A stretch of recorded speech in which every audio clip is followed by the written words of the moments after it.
Hello everybody, today I want to talk about the use of Nazi aesthetics in anime, particularly One Piece. First of all, let's talk about One Piece. One Piece is one of the biggest anime series ever created, if not the biggest, with a story that has been already ongoing for over 20 years. Initially, many viewers were drawn in by the compelling tale of pirates seeking a legendary treasure. But I would say, as the series progressed, it became clear that One Piece is about much more than just a treasure. It explores different themes: freedom, power, friendship, also the complexities of human nature. In this video, I aim to shed light on the use of Nazi aesthetics in One Piece, a topic that has been subtly integrated into the characterization of certain characters and that draws direct parallels, even if not calling them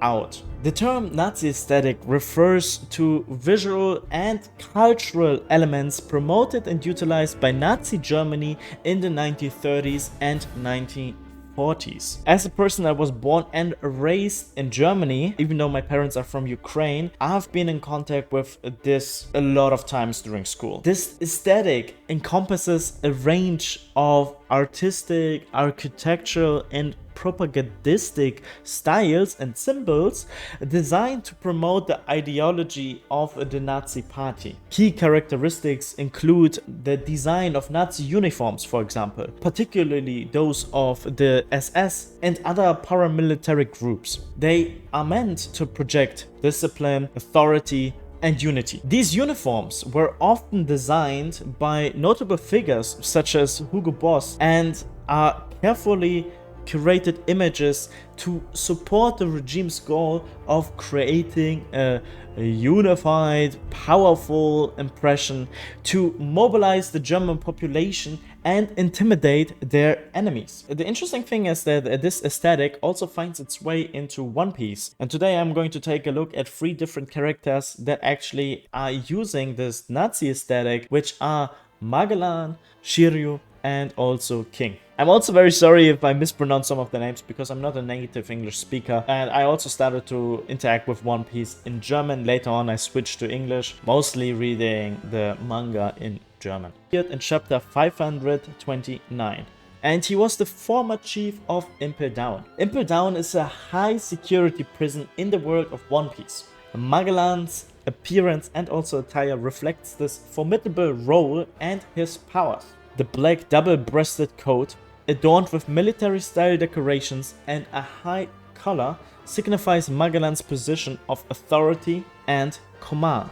The shoulder epaulets, armbands, and cap with a golden emblem of Impel Down emphasize a military influence, reinforcing the idea of a discipline, order, and strength.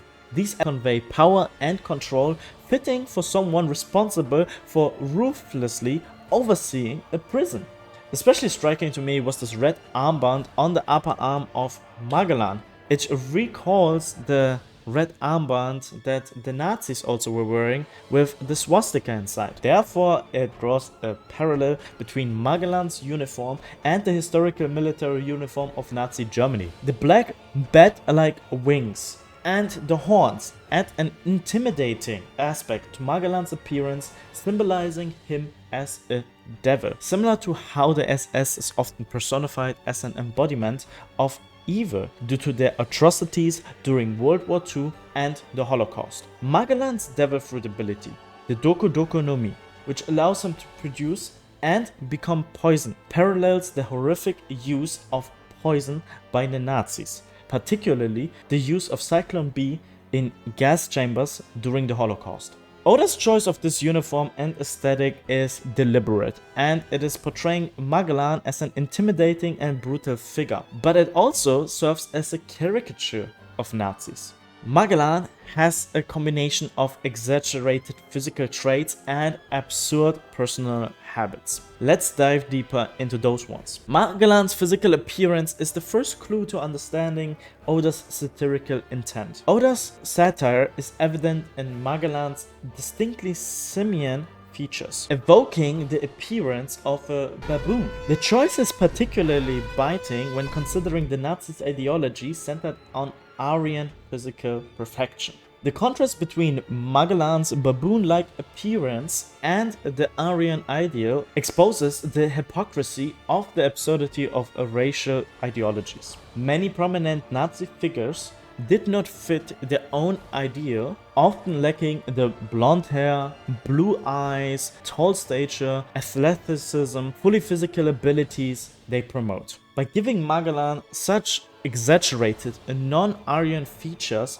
Oda mocks the idea that those in the power are somehow physically superior or embody an idealized form of humanity. This visual satire underscores the inherent contradictions within the ideology of those who promote themselves as embodiment of perfection while failing to meet their own standards and mental superiority. The irony is clear.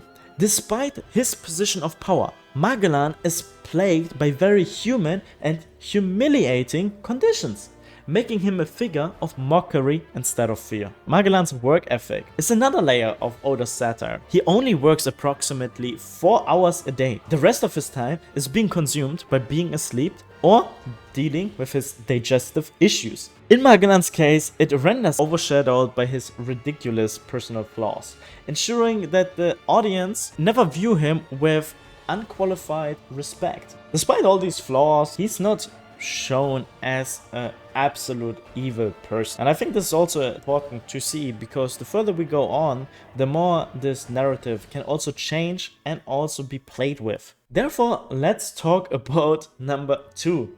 Shiryu. The first time that we see Shiryu is not long after Magellan's introduction. We are introduced to Shiryu in chapter 538. Shiryu was actually previously the commander of the guards at Impel Down, but was then sentenced to death for abusing his power. He got imprisoned in level 6 of Impel Down, the Eternal Hell, reserved for the most dangerous criminals. Later, he's actually able to escape and he joins the Blackbeard Pirates and becomes the captain of the Second Fleet. Shiryu's appearance and uniform parallels the one from Magellan, as both of them occupy the same role within Impel Down. After his escape and joining of the Blackbeard Pirates, Shiryu's emblem actually shifts to a skull, invoking a resemblance to the Nazi uniform. And I think this symbolic change highlights his departure from any resemblance of duty or honor implied by his previous role. Shiryu's personality and action starkly contrast with those of Magellan. While Magellan is being depicted with a humorous drawback and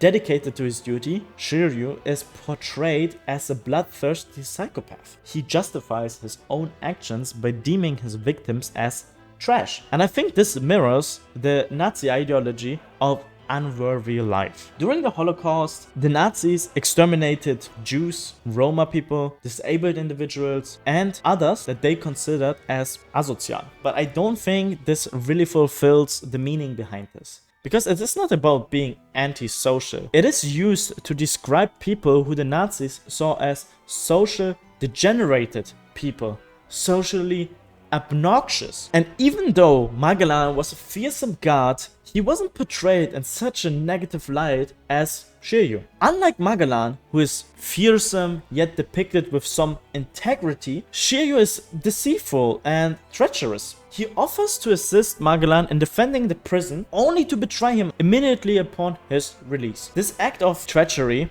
along with his merciless killing of former subordinates, further cements his dishonorable nature. And this also is a clash of ideals. It is Shiryu versus the Bushido Code. In contemporary Japan, swordsmen, particularly those of the samurai class, are viewed with a mixture of respect, nostalgia, and also cultural fascination. The perception of a swordsman today is influenced by the historical significance of the samurai class. The way of the warrior remains an influential concept in Japanese culture. Shiryu starkly opposes these principles. After receiving the ability to turn invisible through devil fruit powers, he performs sneak attacks on powerful figures such as Garp. This behavior shows that Shiryu does not care about a code. It is not an honorable figure. He's cruel and he uses an uneven playing field to his advantage no matter who he fights. Through Shiryu's character, Oda critiques the perceived cleanness and order of the Nazi regime, exposing the reality as one devoid of humanity and honor. The Nazis operated with ruthless efficiency, targeting anyone who was opposed to them with brutal and dishonorable methods. Shiryu embodies this lack of morality, using his powers and skills to terrorize and kill without any regard for fairness or honor. Let us go over to the third example that I've actually found. King. King was introduced in chapter 920, and King is one of the 3 all-stars of the Beast's Pirates, and he is Kaido's right-hand man. As Kaido's second in command, King also mirrors Kaido's ruthlessness. He is willing to execute Momonosuke, a child, without hesitation when ordered. He's the embodiment of a blind loyalty. And King's appearance underscores this brutal nature. He's wearing a double-breasted leather jacket with skull patches on the legs, studded columns at the waist, spiked shoulder pads. His attire is actually not completely black. His attire is mostly shown in a dark blue. I would say less negative. And I think all these spikes that he's wearing are there because of this torturing personality that he has. King's sadistic tendencies are evident, and even Queen, another of Kaido's all-stars, has called him a torture-loving pervert. King's respect for strength is evident in his unwavering loyalty to Kaido, whose immense power drew King to join his crew and trust him completely. King's fighting style also reflects this ruthless nature. Like Shiryu, King wields a sword, but fights unfairly, without concern for posturing, monologuing, or adhering to fighting etiquettes. He seizes any opportunity to kill, and he attacks any of his enemies, even if they are physically disabled. However, the critique of the Nazi ideology through King is King's blind loyalty to Kaido. To grasp this critique, it is also essential to understand the significance of hierarchy in Nazi Germany. Hierarchy played a crucial role in Nazi Germany and also Nazi society, underpinning its ideological and organizational framework. The Nazi regime was built upon a rigid and highly stratified hierarchy that demanded absolute loyalty. Hitler, at this very top of this hierarchy, was regarded as the ultimate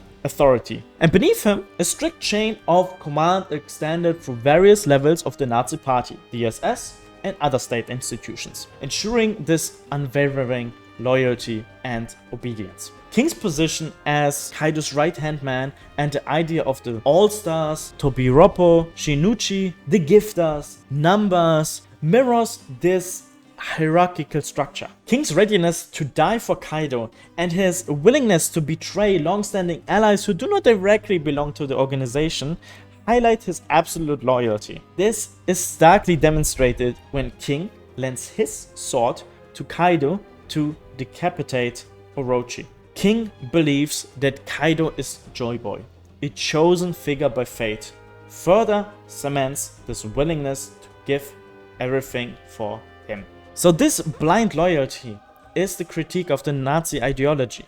It emphasizes this obedience to Hitler. The Nazi regime's hierarchical structure facilitated the execution of its, genocide and wartime strategies, as every individual knew their place and role within the grand scheme of the Third Reich's objective. Similarly, King's unquestioning loyalty to Kaido and his willingness to commit heinous acts without moral consideration of personal judgment reflects the dangers of such blind allegiance. And I have to say, this is especially the case if the figure on top does not reflect the ideal that oneself is seeing. Because as it turns out, Kaido is not Joy Boy. Loyalty to a ruthless and brutal leader or ideology overrates all sense of humanity and moral judgment. King's character serves as a cautionary tale, illustrating the perils of absolute obedience, and the loss of individual moral compass in the face of hierarchical demands. It's going to be very interesting to see if Oda is going to actually pick up this topic again and is going to talk about the obedience and loyalty that King is going to feel towards Luffy, who's actually striving for freedom of the individuals instead of ruthless behavior. This brings us to the conclusion of this whole essay. So, through the characters of Magellan, Shiryu, and King, Oda critiques the Nazi aesthetic, the ideology, and exposes the inherent brutality, dehumanization, and the dangers of blind loyalty. Each character embodies different aspects of the Nazi regime, from the intimidating authority and ruthless efficiency to the bloodthirsty nature and absolute obedience to the leader. By integrating these elements into the world of One Piece, Oda not only enhances the narrative complexity, but also delivers a powerful critique. These characters are there to remind us the importance of questioning authority, to recognize humanity in others. This is a video that I've been thinking about making, and it's the first time that I've actually done a video essay. I hope you liked it. Give me some feedback down in the comments. Did not reference the material too much. I was talking more about it in a broad sense. I think there's a lot of interesting details that one can also pick out and also bring into contrast with the Nazis and the Nazi regime. But I just think it is very interesting how this aesthetic in general is being portrayed in media, especially in anime. Japan has been an ally of Nazi Germany during the Second World War, and many of the war crimes committed by Japan during the Second World War have not been fully brought to the public and been discussed in a discourse as it was in Germany. Therefore, it is very interesting to see how this is also portrayed in Japanese media. One Piece is only one of the many examples where you have some references to some Nazis or the Nazi aesthetic or Nazi media. Who knows? Maybe I'm going to actually analyze more and also different stuff. But with this, I want to say thank you very much for watching this video. Write your thoughts and comments down in the comment section below. And I'm going to see you in the next video. Bye bye, everybody.